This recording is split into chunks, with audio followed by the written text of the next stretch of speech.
A wise river flows here. What has it learned?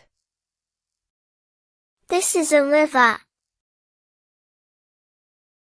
What kind?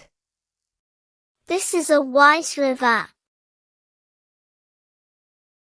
Where? A wise river flows below. What has it done? A wise river flows below, and it has carried thousands of leaves before.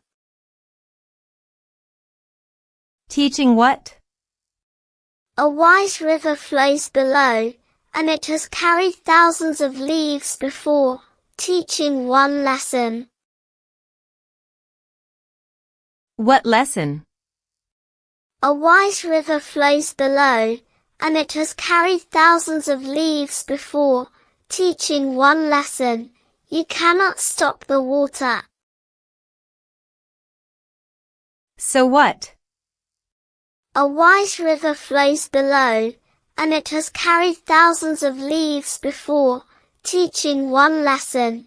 You cannot stop the water, only flow with it. One more time, slowly. A wise river flows below, and it has carried thousands of leaves before, teaching one lesson. You cannot stop the water, only flow with it. And now, naturally. A wise river flows below, and it has carried thousands of leaves before, teaching one lesson. You cannot stop the water, only flow with it. Your turn. The river teaches them to flow. But can they flow up a mountain?